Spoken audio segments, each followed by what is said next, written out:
This podcast has been brought to you by the patrons at patreon.com/Duckfeed.tv. The Patreon is a really excellent way to support these shows directly, the network directly. Signing up for even $1 a month gets you cool rewards like being able to vote on Watch Out for Fireballs games or Patreon extras or backer blogs. And then there's some other cool tiers in there too that'll get you access to the Slack channel, that'll get you to early release feeds, that'll get you a discount on premium content. There's all sorts of stuff in there. Go check it out. Patreon.com/Duckfeed.tv. Give her back. Give her back. Give her back. Give her back. Give her back. Give her back. And what about Gene? I'm Jeremy Greer. And I'm Gary Butterfield. And you were listening to Days of Future Cast, where we talk about mainly the interesting female orgasm as portrayed by Jean Grey in the series, The Dark Phoenix Saga. Yeah, it is an interesting orgasm. It's a super interesting orgasm. You know, when you have sex and it's real good and you're just like, that was an interesting orgasm. Like, it's good, but also just like new. It was backwards. You know, it was like new sounds, all those kind of things. Yeah, you know? Yeah, exactly. An interesting orgasm is really more of like a texture thing than just an experience thing. Don't you find that to be true? Not the texture of product, but the texture of the feeling is what you're talking about. Sure. Yeah. As long as we're not talking about the texture of product, then like I'm happy to go down this road with you. And then once we get into the specifics of product, then like it gets a little bit too far for me. Okay. So Summer of Cum is okay for one podcast, but you know I'm just over here trying to have a conversation about texture. I keep that shit quarantined, man. Like I didn't realize your life was so fucking segmented, Gary Bradfield. Yeah, I save it up for like, you know, me and Cole recorded After Suffering like almost every week, like 3 weeks out of 4 in the month, and I keep it real saved up. You know, all the cum chat in specific detail. And then as soon as After Suffering, as soon as that record button hits, I just unload. Wow, I am uncomfortable with the way that you were talking right now. This got too real, too quick. This got real. This got extremely real. Well, you're the one who said interesting orgasm. I did. So it's all my fault. Yes, you talking about unloading on Cole Ross and saving up a bunch of your stuff and then unloading is definitely a product of me saying interesting orgasm. Yep, I'll take full responsibility of that one. It's like a machine. You put one thing in, you get the other thing out. Dude. It's like, yeah, I can't help that it's efficient. So if you can't tell, we're here to talk about the X-Men cartoon from the early 90s. We are finishing up the Dark Phoenix Saga. We have parts 3 and 4 to do. We covered parts 1 and 2 on episode number 20, which was 2 weeks ago. Previously on X-Men. Pretty much the summary there is that Jean Grey has been possessed by the cosmic force known as the Phoenix. A group of individuals calling themselves the Hellfire Club, or more accurately in the not calling themselves, the Inner Circle Club, has basically tried to take control over, and then that whole thing backfired. There were a lot of fights, and Jean Grey has gone pretty Phoenix crazy, and she's on top of the roof and yelling at Scott Summers, and that's pretty much where we pick up. Excuse me. Yeah. Now who's being dirty? So this is going to be a little bit with the Hellfire Club, but this is going to be our reintroduction to the Shi'ar. Yes. So, yeah. Here it comes. Here's our now everything sounds like it is. Give it to me. Just unload this episode description on me. Unload this description. Let me spray this description all over. The Dark Phoenix Saga Part 3, The Dark Phoenix, is the name of this chapter. You really think that'd be Part 4, huh? It's recursive. It's like I'm playing the Stanley Parable. The Dark Phoenix Saga Part 3, The Dark Phoenix Saga Part 3, The Dark Phoenix Saga Part 3, When the X-Men confront Phoenix and ask it to give up Jean's body, Phoenix vows to destroy the team. To re-energize, she flies up through the Dabari star system, passing a very surprised Shi'ar cruiser crew. As they watch in horror, she feeds upon and destroys an entire star system. Comics kids, to defend space life as they know it. Space life, not just normal life, not everyday life. Space life. There's space life. The Shi'ar Empress Lalandra decrees that Phoenix/Jean Grey must die, and they didn't add an exclamation point there, which I'm kind of surprised. Yeah, usually these all end with exclamation points. So this is a dramatic departure from the comic books. In the comic books, Phoenix goes to this Debari system, consumes the sun, which destroys a planet full of like 5 billion people. Yes. And I guess standards and practices wouldn't let them kill 5 billion people on a children's cartoon show. Even if it was off screen. So, so this kind of sets us up as a weird situation. In the comics at that point, like, the Phoenix basically goes on trial, and the same thing tries to happen here, except as several of the X-Men point out, like, Jean Grey actually hasn't done anything wrong. Like, it's just the potential, which really changes like the tone of the story for me in these next 2 episodes. Does it do that for you as well? Yeah, even though it's very hard for me not to just kind of, paper over it and just kind of say, oh no, she killed billions of people. Like, I know that she didn't, but in the cartoon, but it just kind of feels like she did. Like, I get them kind of mixed up. They kind of blur together. And I still think the Shi'ar are not necessarily incorrect, because the Dark Phoenix definitely threatens to do that. They're not like, there's like, she wouldn't do it. You get into some like thought crime shit, but it's also thought crime of like an evil cosmic eldritch monstrosity. So it does change the tenor a little bit for me, but maybe not as much as it should, because the stories really kind of get mixed up in my head. So it's just a weird thing. Like, it's just because Beast calls out the thought crime stuff and later in the episode, and I think has a valid point of like, she hasn't done anything wrong. Like, what's the big deal? Like, it's scary, and I think you should definitely want to separate the Phoenix from Jean Grey, which ends up being kind of like, I mean, anybody listening to this has probably seen these episodes, but like, that's ultimately what ends up happening, as that's what, solves this entire problem. But Lilandra is really, really heavy on the death. Like, she's like, we gotta kill her. Like, we're gonna take her through trial and we're gonna kill her ass. Yeah. Which, like, does she think that if she kills Jean Grey, like, the Phoenix is just dead too? Or does... The Phoenix will move on to, like, something else, or maybe won't. Like, there's something about Jean Grey's power that attracts the Phoenix. Okay. It is always okay to punch a Nazi. It is always okay to punch a Phoenix. Okay. But it's not always okay to kill a Phoenix. Okay. I think is the line. Like, if they wanted to put her in that, like, that weird Muir Island jail forever. Yeah. I think that'd probably be, that's more fair. Right there next to Legion. Spoilers. Yeah, right there next to Legion. All of the weapons that would destroy the world. Legion, who ends up creating the Age of Apocalypse, like, next to Jean Grey, who will destroy 5 billion people on a good day. Put them all on Muir Island, like the scariest island of all. I agree with you. I get your point. Like, it is too much. It is too far. It's just, I also understand the idea that, like, hey, this is really dangerous. It's also, and it's not just like a person who's dangerous. Like, I don't think you should kill Magneto. Like, he's a person who can be reasoned with. The whole point of the Phoenix is that it's this alien like force. Okay. The Phoenix is not reasonable. Like, it is an elemental, thing, and like, a star system's a big deal. It is. That's a lot of people. Well, let's get into it, because we're kind of glossing over some stuff that happened that I think is kind of important. Like, we pick up right where we leave off. Skipping to the end. Yeah. Dark Phoenix, or at this point, Phoenix turns into Dark Phoenix in front of Scott. Like, her outfit transforms. She calls herself a Dark Phoenix, which I think is really funny. Yeah. Like, what would you do if, like, the next episode of this podcast, I was like, I'm Dark Jeremy Greer? You're pretty into it. We make that joke with my friend Courtney in our game group. We talk about Dark Courtney and Shadow Courtney all the time. Mm-hmm. Like, she'll say something kind of mean and be like, "Oh, that's Shadow Courtney." Shadow Courtney's good. Autumn and I have a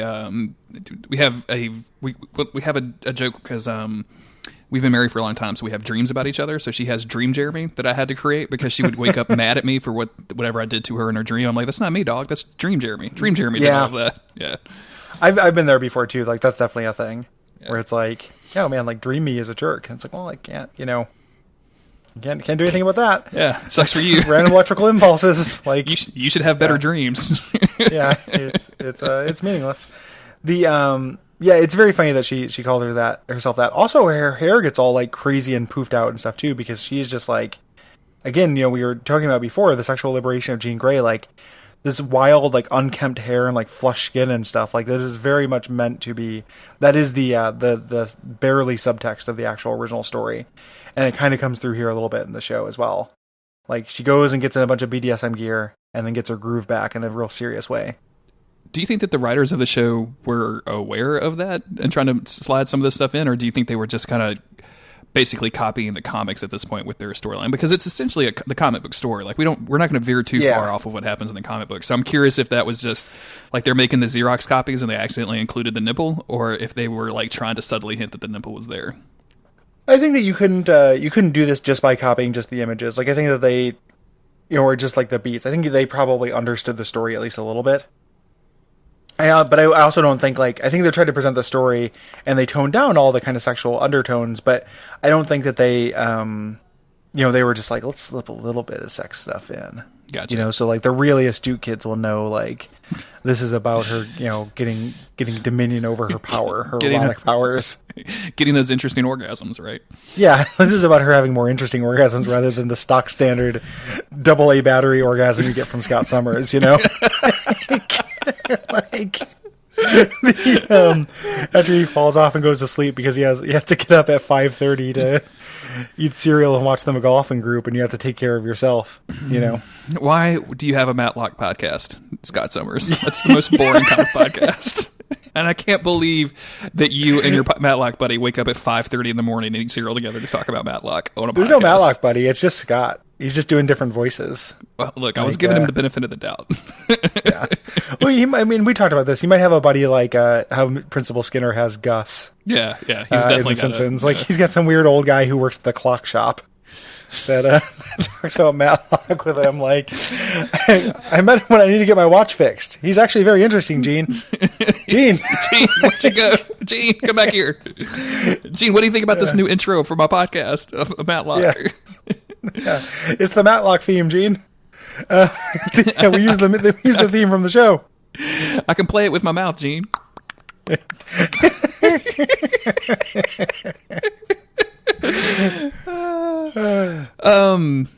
So yeah, I guess like the team shows up, she turns into Dark Phoenix, and then she jets to space, and she kind of blasts everybody off the roof at the same time. Wolverine falls into some ducks and has some great lines about it, which I think is really, really funny. Wolverine's Wolverine's lines in this show are just absolutely fucking great. I hate ducks. I think is what he says, but it's very weird that he says it like, ducks. I hate ducks. It's like it's a real Garfield delivery, right? It's like the writer just knew that he had to be surly. Rogue picks up Gambit and saves him, and he's just like, "You save me, you don't save Wolverine, nah? Must mean you want a little kiss." Like he turns into Scuzzbag, and she dumps him in the lake, and it's great. Like, there's a cosmic entity that's going to destroy everyone on Earth, but like we're still having fun and flirting and stuff because it's the X-Men. That's what we do. Yeah. Very very good. The Dark Phoenix shows up at this point in this kind of park after everyone had kind of left, starts yelling, and they try to fight her, and they can't. They cannot get through because, again, she is ultra, ultra, ultra powerful. Yeah, and they try all kinds of stuff, and nothing actually works. And it's not until the Dark Phoenix knocks out Scott Summers that Jean comes back into control of her own body, and she's like, "Oh shit, I'm sorry, I didn't mean to hurt you. Like, oh my god, this is horrible. I can't believe I did this. I've got to go," and then just leaves. Yeah, I'm getting out of here to go make this kind of sacrifice and or sacrifice upon 5 billion people. And she flies into space, and we get this little subplot with these two Shi'ar guys here, whose voice actors are very funny to me because they don't sound like any voice actors on the show. To me, one of the guys got a real kind of lilty, like what would be considered a stereotypical, like a lisp, like a stereotypical gay voice. Oh, I was gonna go like with the Shakespearean kind of accent, but without any of the vocabulary to back it up. Well, there's two of them. There's like the main guy who's like that, and then there's an assistant who's like who's. Oh yeah, okay. And it's such a choice, like it's obviously like I have no I don't have any hate in my heart for that voice. I don't but that's what it sounds like, somebody trying to do that kind of voice, and it's like, why would you make your two Shi'ar guys like sound like this? Like, I don't know. It's very strange. Yeah, and they're just kind of bummed out, and they have this weird, they do spend a little bit more time on this than I would have expected, because we find out that they're like exploring space systems, and like one of them's like, "What do you think we found? A whole lot of nothing. Like, we could be out here exploring entire galaxies, but we're out here to look at this lifeless planet. Like, what are you guys doing?" Yeah. So Jean shows up, and a little bit to like the team, got to get rid of Phoenix. Like she does start destroying the star system, and she doesn't know it's not populated. Sure. At this point, like it's sheer luck that this is not a disaster on which a scale of like a Galactus scale. And all these natural disasters come from her eating the star. It's weird that she eats stars. Like the whole Phoenix like wiping out galaxies through consumption, or through like what the motivation is for Phoenix doing that.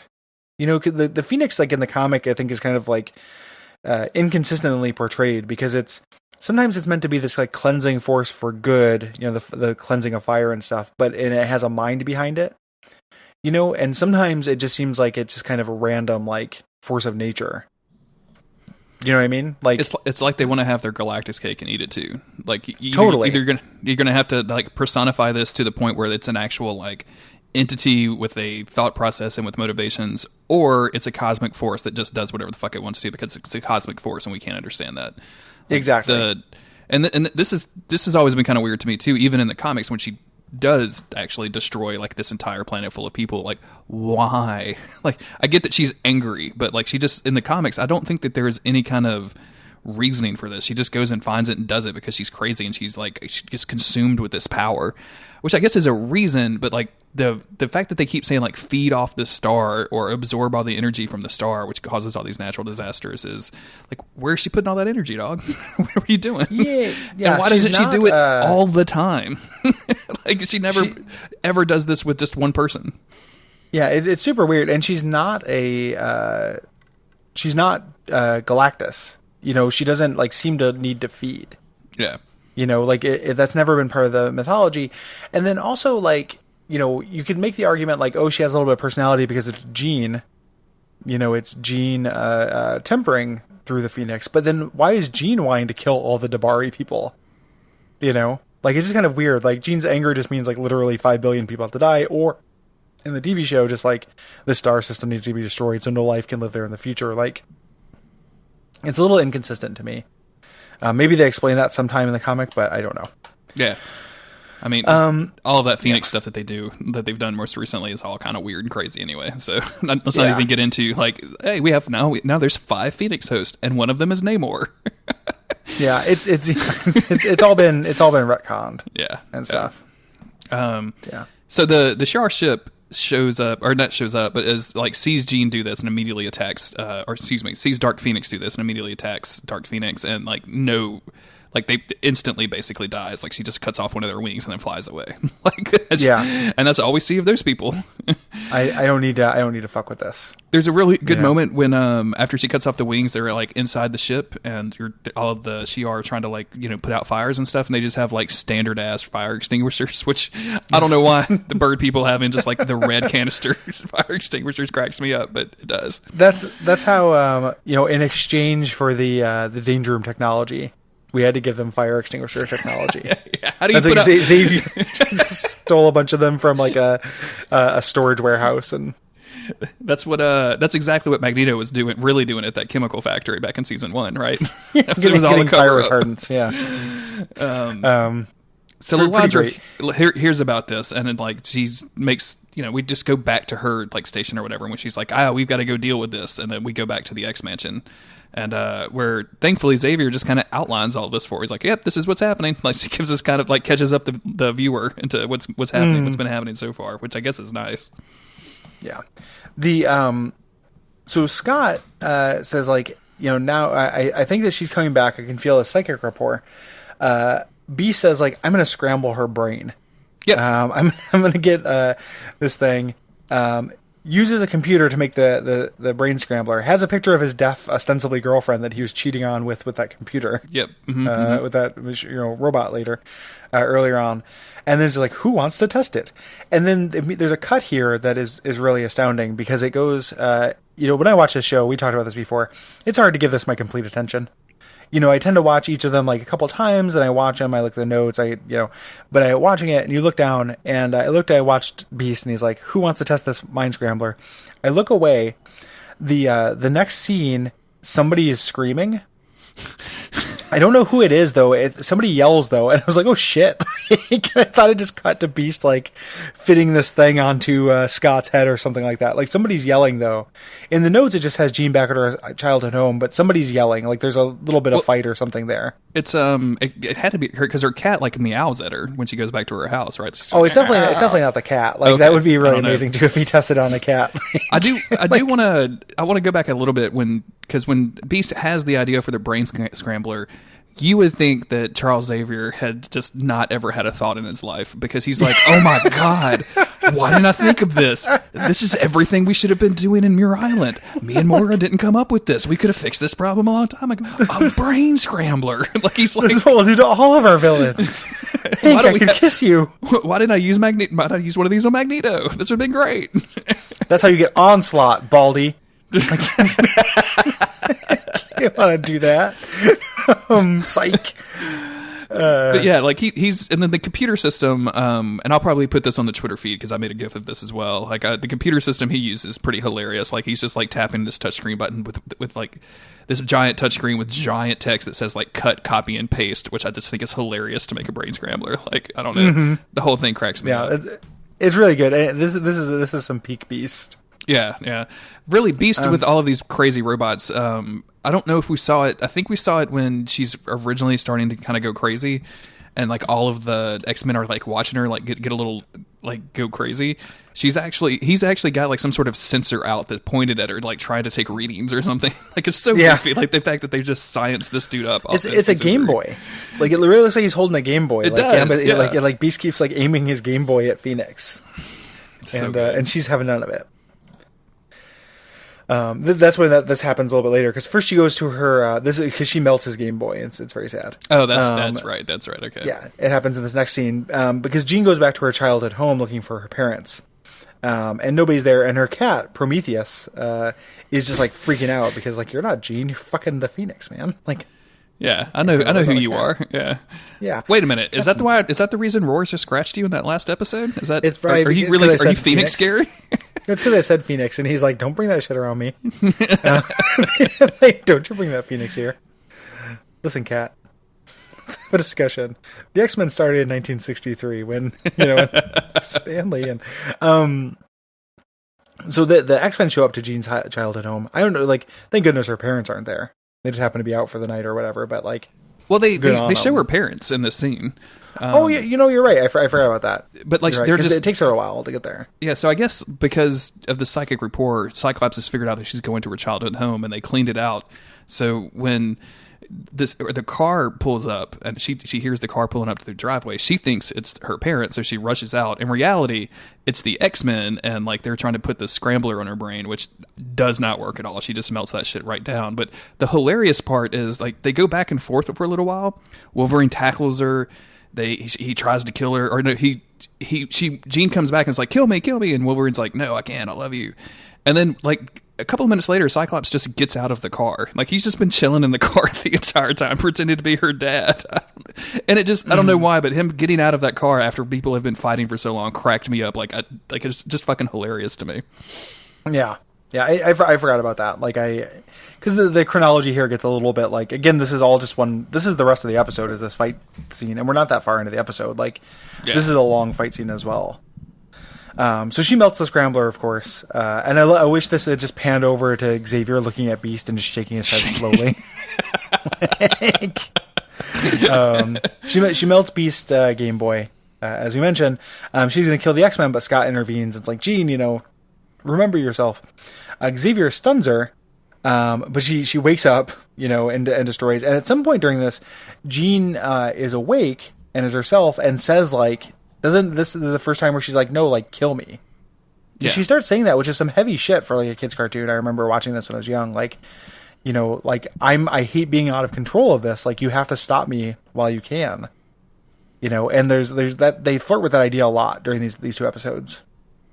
Yeah, it's something that comes up with the Phoenix a lot, and that's one of the reasons that we like Logan is such an important part to the story. Is like she keeps turning to him as this, you can do it. Yeah, because you're the one, you're the killer. Like my ostensibly my boyfriend / hubby is not a killer. Like he's the good old boy. Yeah, he's a shitty cheat with a bad podcast, but he's not a killer. Hey man, we got 2 reviews last week. Okay, they were both bad, but they were good. Exactly. Still reviews. Yeah, yeah. Matlock Monthly has savaged us. So Xavier goes to the psychic plane here, and we get to see Xavier's psychic armor, which we get to see every once in a while with his weird like fencing mask with a shark fin on it and stuff, which is like one of the dorkiest outfits in X-Men costume design history. It's and I think this is right from the bad. comics, but it's so bad. This is not good at all. I don't like a lot of Xavier's armor stuff, and this whole back and forth where they're like basically screaming at each other, and Xavier really thinks he's going to have the upper hand in a psychic battle with his own student whose powers are, just crazy out of control right now, backed up by a cosmic being. Like I keep hammering on that. Like this is a crazy ass cosmic being. Xavier, what the fuck are you doing? Like what are you doing? Yeah, he's desperate. Yeah, he's desperate trying to do it, and he can't. Like he's not good enough.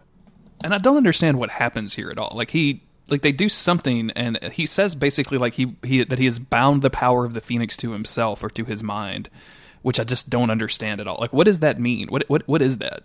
Yeah, I have no idea. Okay, good. Like, I'm glad. It's nonsense. Like it's just because it's the power of love that saves everybody. Friendship is an important theme after all, and that is what actually saves them in the end. Is her love. Not any kind of weird bindings or psychic scramblers or Game Boys or anything.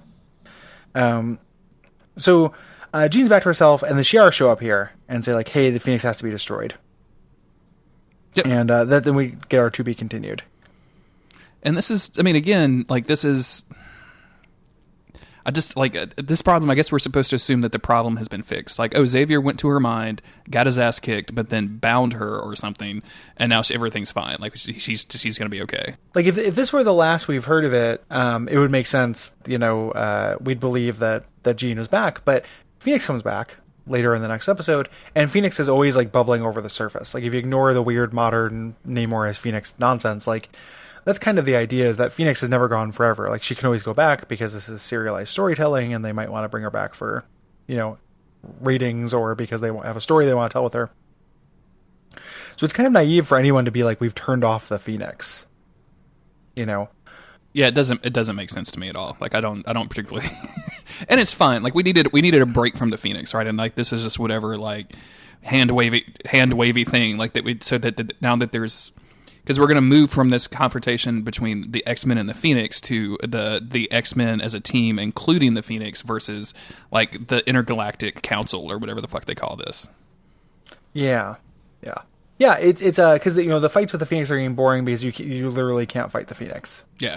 And so it's not like another point towards like, hey, murder Jean Grey because she might be the Phoenix, but it does have to be taken seriously because the Phoenix is going to keep coming back.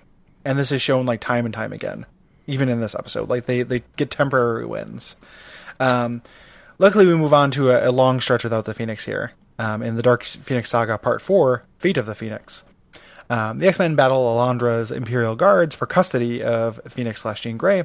When Phoenix falls in battle, Xavier seizes the opportunity to immobilize the Phoenix and commands the X-Men to destroy their own teammate. Sure. That's... Yeah. Okay. Fair enough. So the Imperial Guard are approaching, and they're about to, just to fight. And like, this is one of the silliest things that happens in the show, I think, because Xavier reads their minds. This all happens very fast. Like reads their mind, says a bunch of shit in Shi'ar. Says nonsense words is what he does. Absolutely nonsense words. To convince them to do a trial by combat to prevent them from fighting. Like they were going to fight right now, like the X-Men versus the Imperial Guard, to fight for Phoenix. And he says, no. Wait. What if the X-Men fight the Imperial Guard for the Phoenix? And they're like, oh damn, he got us again. And it's really, like, really got us. Like, you guys want the same thing, and everyone's getting what they want. Like, this is so dumb. If he trusted, the only way I can justify this is this is basically like a time buffer, right? Like he just wants more time, he's buying time before the combat so that he can talk to Alondra and try to fix this without having a fight. Like, so they can rest. Yeah, and so they can just have a goddamn break every once in a while. Yeah, they need to get their spells back. Like, We should also note that Phoenix destroyed Xavier's wheelchair, so like he's just being carried around by people a lot for this episode until he gets out of their wheelchair.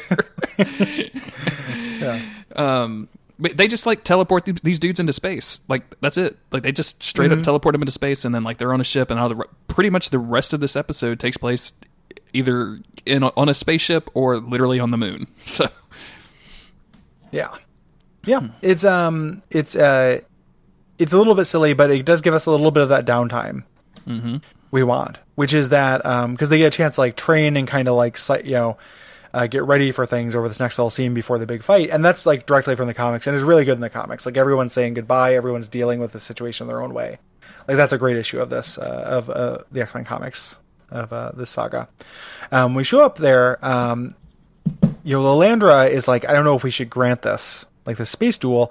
Let me check in with the other empires. Talks to the supreme intelligence of the Kree, which like I don't think this is the first time this thing has shown up, but I think it's the first time it's been voiced. Yes. And like I love the supreme intelligence of the Kree, which is just like just like a weird, it's like just like a fat rotten vegetable kind of thing.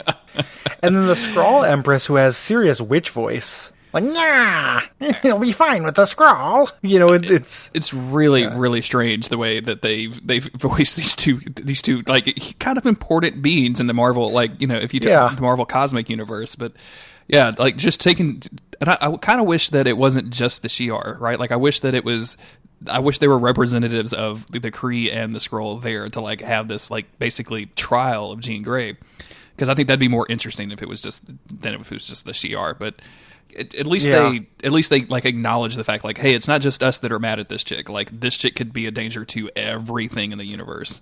Yeah, all of space life, if you will. Yeah, like I will. I've got to consult my space monsters about this. Like the thing about it being, if there are other representatives in the fight, is that the Kree and Skrull are really boring to fight.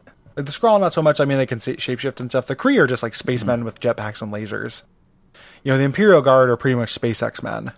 Yeah, so absolutely. Like it's a more fun fight that way. But like having one representative for each, or having them watch or something, would have been cool. This is also where they pan across the weird audience, all the aliens, like, from Mojo. Like it's like the Mojoverse audience is back. Where nobody has brought a member of their own species to the ball. Like everybody, interspecies dating is everywhere, which is cool. Like it's just like, yeah, man, if you have the entire universe to choose from, like. I'm reading Ecstatics again. Okay. And I don't know if you've ever read that comic. No. It's very good. You should read it. It's weird. It started as like a relaunch of X-Force, like totally different. So you have to start with X-Force. Oh, yeah. I'm sorry. I did read some of this. I don't think I've read like the whole thing, but I think you recommended this to me like a long time ago, and so said I should read it, and I think I read some of it. Yeah. I like that comic a whole lot. And one of the things I like about it is that like people get attracted to like weird mutant bodies. Like there's like this thing, there's this girl who's like made of energy who lives in this suit, and it's just her suit. It's like real weird. Like she's real weird looking. Like there are parts of her body that don't connect. And like everyone's just like, damn, like there's no, like everyone is just kind of omni, and it really, it's not like particularly horny. Like it's more cute than that, but everyone's just kind of like, yeah, she looks really good. And like, she just looks like this really alien kind of thing. And that's what this is to me. Like it seems like everybody's just kind of going for like, yeah, I'll fucking make out with a pterodactyl. I'll hold hands with a mushroom. Like fuck it, like it's all good. That's the space culture that we're dealing with in the X world. Yeah, and you run into that a little bit with the X-Men, where like people romanticizing like Beast, or Caliban or something like that. Mm-hmm. Yeah, because Beast and the chick from Sword are an item a lot of times. Who's Agent Brand is her name. Agent Brand, yeah.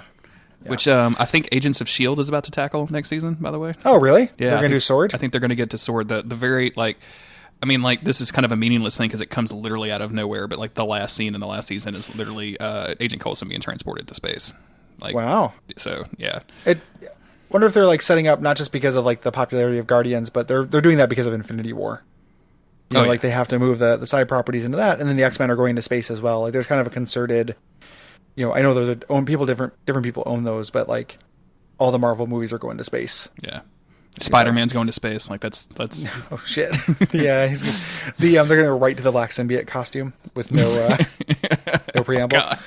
They are doing that Venom Please. movie, so there's going to be some space since they're doing that Venom movie. But I've never watched Agents of Shield, and like I know that the first season's not supposed to be very good, and then it gets good. But it's just been on for so long that it's like, it's hard for me to want to get into. It's it'll take a long time. It's one of those shows like I can't really in good conscience recommend it to you. Like the beginning of this last season was mostly around Ghost Rider, which I'll give them props for like getting the effects right. Like he looked really fucking cool. There's a GIF on my Twitter feed somewhere that I made because it just looked fucking awesome. Like him with the chains and the flaming skull and everything just looked rad as hell. And then but the plot is all like this weird demonic book that people want, and then like this weird robot gets the robot, so now she's like a android but can cast spells, and like it just gets ridiculous. And then there's all kinds of multiple universe stuff that happens, and if you're invested in it, it was actually pretty good because it was a way to bring back characters that had died from the previous seasons in an interesting way. But like I don't know how you would jump on it at this point. Like it's not that interesting. Yeah, I would have to jump on from the beginning, and that's a lot to ask. You don't want to watch 88 episodes? Like someday, like which means never. Yeah, but like absolutely. I like to think someday perhaps that will happen, and it just it won't. I just don't like TV that much, and like I'm never gonna have enough time to watch all the TV that like I feel like I should. Well, not when then there's like actually good television out there. Like I enjoy watching bad TV. Like me and Autumn will like hang out on the couch and chill out or talk and bullshit while watching Agents of Shield in the background or whatever. Like that's a good time. But like I can't imagine like dimming the lights, breaking out the popcorn, turning on Agents of Shield and getting really into it. Right? Yeah. It wouldn't be like it's not even for good TV. Like that's just me where it's like I don't. And this is not a weird brag. It's just like TV doesn't occur to me. Like I don't really like watching TV very much. Gotcha. So like even good TV, like it just doesn't, and this isn't a brag because like I play tons of video games. Like I just don't want to sit down and watch something, I do it every once in a while, but it never occurs to me. Like I like playing video games. I like reading. I like playing instruments. I like playing music. And that's pretty much like how I pass my free time. So yeah, can't do everything. Can't. So someday I'll get around to all that TV I need to watch. Yeah. When we get old enough to not be able to play video games anymore. Yeah, and if I don't die, and if you don't die because we have lack of healthcare in this country now, yeah, which I will die from that. So this is all hypothetical. Yes. Like here I am talking about an 88 episode TV show. Like I'm going to have time or be alive long enough to watch it. Yeah, right. Wow, this took a turn from Agents of Shield is talking about Sword to Let's All Die Together in the year 2017. Yeah, we're gonna need those Agents of S.H.I.E.L.D. to rescue us. That's true. So this is like after this Korean scroll stuff. This is where we get kind of our almost vignettes, like almost like these little mini short stories with the characters. And so Beast and Storm are kind of talking, and Beast is seriously on some like thought crime shit. Like he's like, Jean hasn't done anything. I feel very uncomfortable like killing somebody that hasn't done anything just because she might do something. And this is probably the best Beast has been in any episode we've covered for this podcast. Like, am I right on that? Because it feels like this is Beast making sound, logical points without any kind of poetry, speech, or flourishes around it, just making some serious, solid points. Yeah, he's not trying to joke or be obnoxious or anything. Like it's just him. It's him making an argument that makes sense for him to make an argument. This is good Beast. Mm-hmm. This is what he should be in the show. And it's just the reason why they make him do all this other stuff is because they don't know what else to have him do. Yeah, because he can't be this all the time because the stakes aren't ever this high. Like you can't have him like spend 10 minutes philosophizing about the Juggernaut. You can't have him an unstoppable. And then when they try to make him do it, like an unstoppable force. Fascinating. Like they tried to and it sucks. But this is first season Beast. When he was like, even though he was annoying, he kept quoting, poetry. He's like, no, I'm going to wait for my trial. Like I'm going to get out in the bonds of the system. Like when the X-Men debated kind of philosophy, we've taken a couple seasons off doing that to focus on character drama things. But this is like a return of first season Beast. So that's what Beast and Storm are upset. Wolverine and Gambit are training against these robots. Mm-hmm. And Wolverine's very upset. Like he just cares about Jean. He doesn't care about all this pomp and circumstance. Xavier tries to manipulate Lilandra into this. Like you've got it as a lover's quarrel, but I read it as he tries to get into her head because then she's like, "What are you even doing?" You know, Oh, okay. Because I thought that this was like a common thing for them to hang out in the psychic plane together, like you do with your psychic boyfriend, and then they would just like had a fight in here, like they would have had a fight in the real world. she gets mad out of nowhere. Like she gets real mad, like something's happening. Like, and I feel like this was Xavier trying to break the rules. You know, who knows? I'd have to watch it again to be sure, but like that's what it seemed like to me. Definitely not going to do that. I'm over and done this episode. No, yeah, I'm not going to do that. Hey, daysoffuturecast.com/contact if you want your opinion.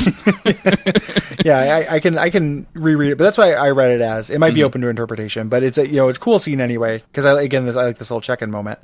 And then Cyclops and Rogue are just kind of talking about it, because like we're the rest. Yeah. You know, who's somebody who Cyclops has not talked to the entire show? And Jubilee is not what's here, a friendship we haven't established? Cyclops and Rogue. Fuck it. But then Jean shows up in her weird old X-Men Marvel Girl outfit with the weird, the green mask. Yeah, it's like the green mod skirt with the yellow, the bright yellow, like the Catwoman eyes, but it's just two giant triangles that are connected around her face, pointing upwards. Yeah. It's ridiculous. It's just. I get why they're doing this, right? Because like they're planning on different comic book character, just like we had cover with Wolverine in the sewers, like kind of looking up at the camera, like that was a comic book character. Cover that was super important and is iconic, and they're trying to get back to that with this Cyclops and Jean thing on the moon from the Dark Phoenix Saga. But it just feels in the comic books like they had this whole costume machine, because like Kitty Pryde is like fucking with this costume machine the entire comic book, and like we don't have that. So this feels like, did you go sew an outfit? Like where did you get this? She dipped into the Phoenix Force for a second. Yeah, just a little touch, just one little touch, a little key bump of an outfit. Yeah, just yep.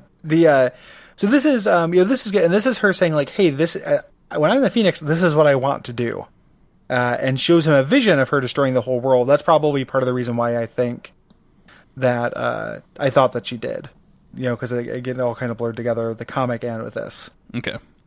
Yeah, so this is like the entire thing with this entire vision. I think is hilarious, because like we see all of this animation of like oceans conquering these cities and cities on fire, and it's interlaid with like this transparent like actual fire effect that we talked about way back when we talked about the Phoenix to begin with. And it's just like, why did you do this? It looks so awful integrated with this weird, like it's got this unreal quality to it that just looks gross and bad.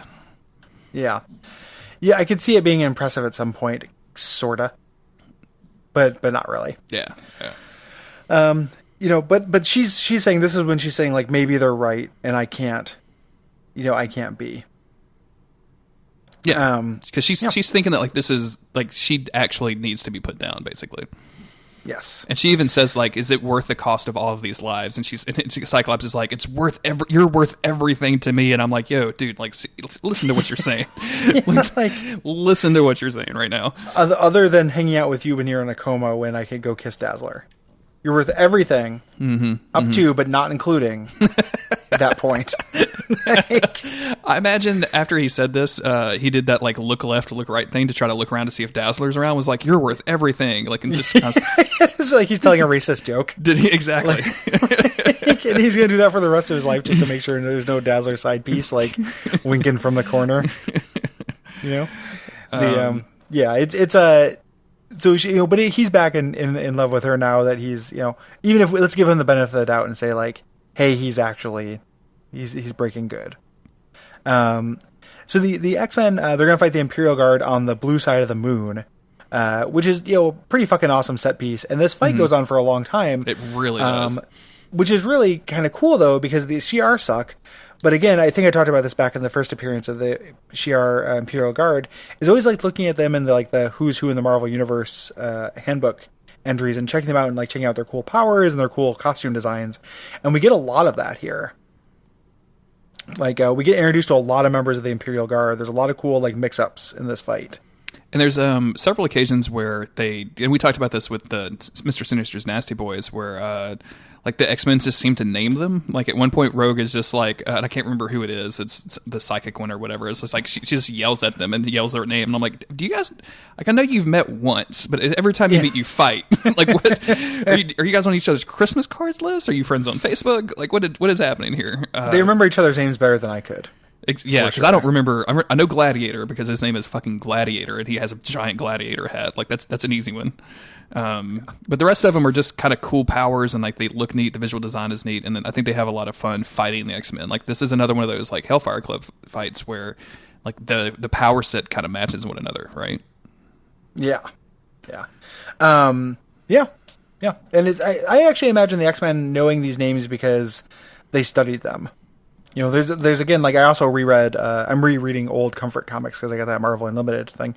Reread New X-Men, and like there's a thing where like Beast and Cyclops talk about staying up all night having to study all their old villains because Xavier had like hand watercolored all these illustrations of them. Oh yeah, I do remember. And like that. I always love that detail, and it's just been like that's way scarier than the actual villains were. Is the idea of him staying up late at night and doing this, you know? And I imagine that's like the X-Men have to do that now as well. So there's not, you know, this is a fight. You know, Gambit says it's like Mardi Gras. Looks like some spooky Mardi Gras. There's never ever been a spooky Mardi Gras. Are there certain kinds of Mardi Gras? Like this is spooky Mardi Gras. This is horny Mardi Gras. This is like patriotic Mardi Gras. So like there's a bunch of different kinds of parades, and like the parades can mean different things. So you can get like horny Mardi Gras, which is usually like there's the like Decadence is like where it's like the big gay parade or whatever. And that one's crazy fun, and like everyone's half naked all the time, and it's you know debaucherous and all that stuff. Like it's fun. And then there's like, but like the individual floats could be patriotic or could be horny or whatever. But like spooky Mardi Gras, like you have like trailers full of people throwing, you know, either beads or fruit or vegetables at crowds full of drunk people. Like, there's nothing spooky about this. Like, it cannot be. The closest you could get would be like something like Zulu, but that's more of like a costume thing. Like, that's more of like a Halloween costume. You know, this is our culture and we're showing it to you type of situation more than it is spooky. So I don't know what spooky Mardi Gras is, but it's definitely not just a bunch of empty buildings. Yeah, with some blue light and some superheroes. Mm-hmm. Yeah. What else happens in this fight? There's a Rogue versus Gladiator kind of rematch. Yeah. Where they fight, and Gladiator's like, you can't do this. And Rogue says something funny. I can't remember exactly what it was. But like, she's just like, give me a chance. They fight, and she kind of holds her own for a little while, which is good, but everyone's getting taken down. So like, the X-Men are losing slowly. Mm-hmm. Yeah, it's basically just a series of scenes where either by ones or twos, all of the X-Men get knocked out or taken out of the fight, so that only Cyclops and Jean are going to remain. Yeah, pretty much Gladiator does most of the taking out, because he takes out Wolverine as well.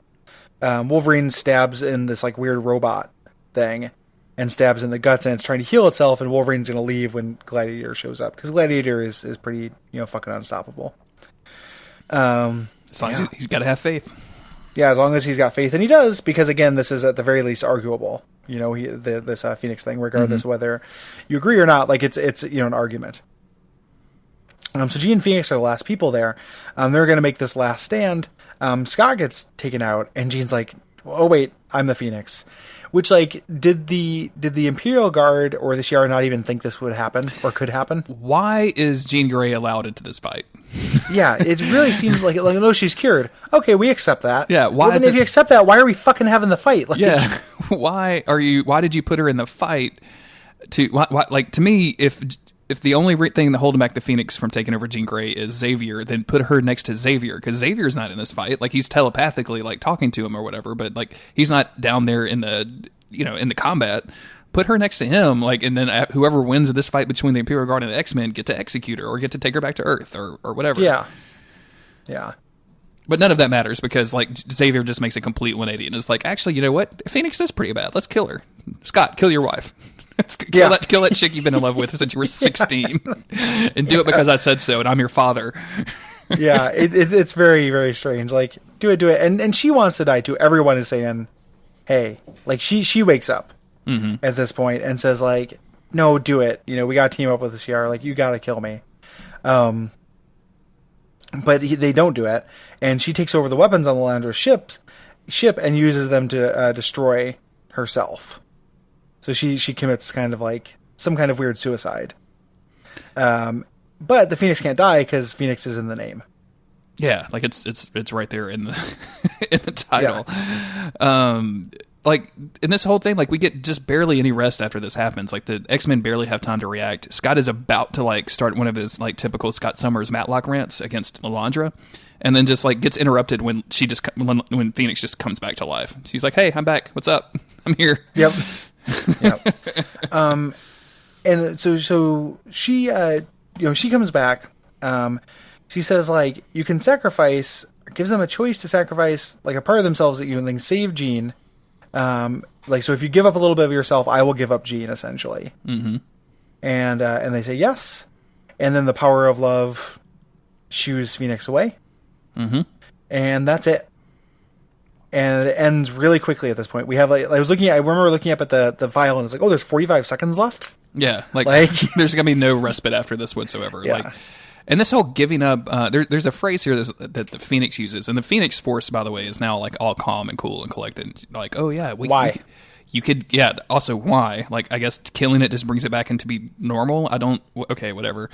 But she's like, if you give up part of your flame would. If you give up part of your flame, you will also be diminished slightly. And all the X-Men just don't question that whatsoever. I would have questions. Excuse me. What does that? Does that mean I'll live like 15 years less? Does that?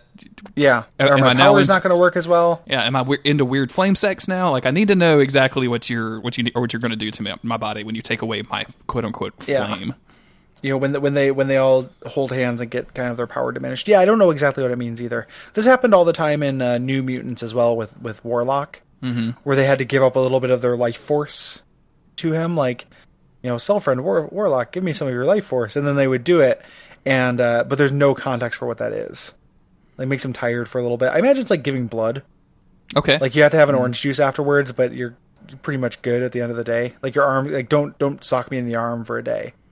And I guess that's proven because like literally the next scene, like we just see Jean like laying in bed and being asleep. Like, she's just Jean's okay. Yeah, Jean ends up fine. The X-Men are fine. Again, we don't ever get like a postscript to this, which we would have done a lot.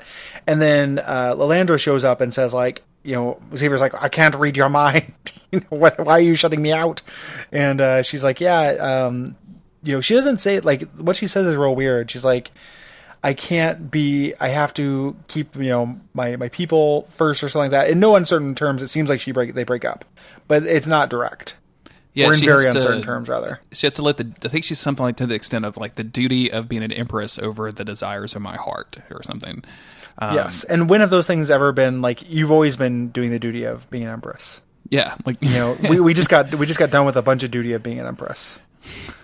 You just happened to bone me on the side, which I thought was a pretty good arrangement. Yeah, it's going to work out. Like every once in a while, we interact, and like you can beam me up whenever you want for like super super hot paraplegic sex, and that like that's yeah. Or psychic plane shenanigans. I'd imagine that's actually true. Get super down in some psychic plane shenanigans. That's why he wears that weird kink armor. That like Lalandra sex harness, which is also the name of his band. And it's also what I call my penis. So just the Lalandra sex harness. Yeah. Just a weird coincidence that you brought that up now.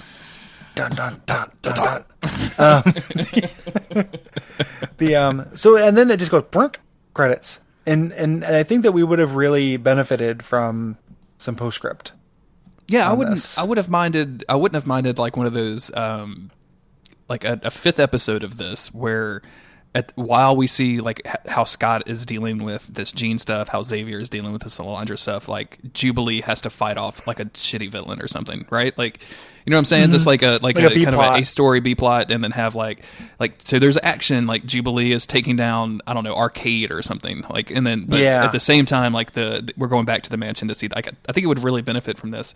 I need to look up and see exactly which episodes are next because I don't remember. Because I think it's Juggernaut. So it just goes right into fucking Juggernaut. Jesus. I knew he was on accent. I think you just pronounced him as the Jorgernaut. I like the idea of the Jorgernaut. At least I didn't say Jorgernaut. Juggernaut like I always do. Yeah. I don't know what it is about my accent that says Juggernaut. Jorgernaut. The Jorgernaut.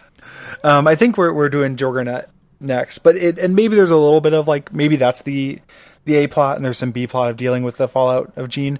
But if I had to guess, no, or just Jean doesn't appear in the episode and we're just supposed to imply that she's resting. Yeah, So. yeah. Our next one is, I mean, we're going to deal with Cyclops' dad a little bit, but then also Juggernaut. So, Oh, okay. Yeah. I think this is a really good arc. I think the fights are fun and varied, and the characters that they're fighting against are interesting. It's not perfect, but I think this is a really good story arc in this cartoon. I do too. I think this is a solid representation of a really great story from the comics. I think that for the most part, everything works together. Like it's easy to kind of pull apart some of the dumb stuff, but overall, I really enjoyed it. Like it's way ridiculous. Like Jean, we didn't talk about this a whole lot, but anytime Dark Phoenix is saying anything, it's just so over. Like it's like Storm. It's like good Storm almost, but it's still not great. You know what I'm saying? Yeah. It's really over the top and kind of bad good, but it works. Like the whole thing works for me as a story. Yeah, me too. Like I think that they don't really know like exactly how to personify Phoenix, and that's the fact that they make her into that kind of like Ultra Storm kind of voice performance, like kind of shadows that or underlines it, you know. But for the most part, I really like this, and it's so far. I think the X Factor episode is the best individual episode so far. I think this is the best arc that we're gonna get in season 3. And we'll have to continue with the show, and I'll see more of the kind of multi-episode arcs that we have to deal with in season 4 and 5. But this could be the best of the multi-season or multi-episode arcs. Yeah, just looking ahead, like nothing's really calling my name or really getting my radish up as far as multi-episode stuff. So I don't know, like that Beyond Good and Evil stuff with Apocalypse and Cable and things like that. That could be a real fun time. Like that might. Yeah, that's real good. Yeah. Even though like we are getting to, I think that coincides with the weird time stream stuff with that weird time imp that hangs out with Bishop. Oh, probably in the astral plane. Like that thing is really something. Like I can't wait to run into that boy. Like that character is one of the worst characters that's ever been on the show. Like, and he's TV show specific. I don't think he's in the comic at all. So. Looking forward to that. We need to make a toy. Put this character in your cartoon. So yeah, this is going to conclude Dark. Go ahead. I'm sorry. I was just going to say, like, you were talking about getting a toy. Part of me, like, after doing the show, made me want to like pick up some of the old Toy Biz toys that were like based on the comics from this time, because like those are very funny. If you've ever seen those, they're real stiff and weird. And they have, it's all this fashion and things like that. So you can get kind of like a lot of these outfits. In real cute little toy form for cheap now. I don't think those are valuable. Yeah, 90s line. Friend of the show and frequent network host Jala sent me a mini Gambit action figure for my birthday last year, and that's great. I think that's from there. I need to double check that just to say, but I think that's from there. That's pretty cool. Yeah, I should pick up a tchotchke of some sort. From those. I remember like one of the first times I ever went to, like, growing up I didn't go to the doctor a lot because my awful upbringing, but one of the first times I went, they had this box full of toys, and one of them was the X-Men Forge action figure. Nice. And it was so cool because parts of him were clear and it showed the like machinery under it, and I stole it from the doctor's office. Fucking A, dude. I love that. And that's why my parents never took me to the doctor again. It's just like, if you're just going to steal, you don't get health. Well, and in 2017, if you steal an action figure from a doctor's office, they just kick you off your health insurance for 6 months. So it's true. Yeah, part of that. And Trump here. Vitamins and exercise for 6 months, and personal responsibility. Absolutely. Yep. Yeah. Anywho, before we get too far down that road, thanks everybody for sticking with us during this saga, this Dark Phoenix Saga. If you like the show, the best thing you can do is support us on Patreon. If you go to patreon.com/Duckfeed.tv, that is where you'll see all the kind of cool rewards and stretch goals and stuff that we have, what you can get for supporting us. And you also get the warm, fuzzy feeling of supporting your boys, who do this podcast stuff that you like. Yeah, and there's some since they redesigned it a couple of weeks ago. There's some really interesting tiers in there that you might want to check out, or interesting rewards. or levels or whatever you use to describe Patreon stuff. But one of those is if we hit a certain dollar amount monthly, me and Gary will answer questions dressed up as X-Men characters, and I am excited about it. I have been for the last 2 weeks since you've last heard me. I've been just actively planning my Beast outfit. Sewing. I've been doing a lot of sewing. I've been consulting a lot. I've been buying a lot of blue makeup. Kelsey Grammer will give you acting lessons, by the way, on Skype for very cheap. I didn't realize that. So I'm going to try to channel some Kelsey Grammer Beast from that third X-Men movie. I think that's going to be my angle on it. Tossed salad, scrambled legs. Scrambled legs. Oh, did you not see that going around? Someone was saying that it was some weird podcast thing. Anyway, it was just a stupid pun about scrambled legs. If Kelsey Grammer hurt himself or something. Oh, I didn't. That's funny. I did not know about that. Just a quick programming note. Definitely go see patreon.com/Duckfeed.tv to do that. We've got 2 more episodes in this season, and then we're going to be doing our kind of bonus episode that we do, and then after that we'll do a feedback episode. So start getting that stuff in now. Go to daysoffuturecast.com/contact and send in anything that you want us to talk about or any questions that you might have. You can also send that to DOFC. Is that the email address? DOFCpodcast@gmail.com? That shit sounds right. DOFCpodcast@gmail.com is the email address. So, yeah, I don't know. But definitely send that in, and we'll do our movie for this season as well, which we had to figure out exactly what we're gonna do. And that's why that's why I didn't commit, so we could talk about it off mic. Yeah, we'll figure it out, but that should be fun as well. So until next time, good night, everybody. Good night, everybody.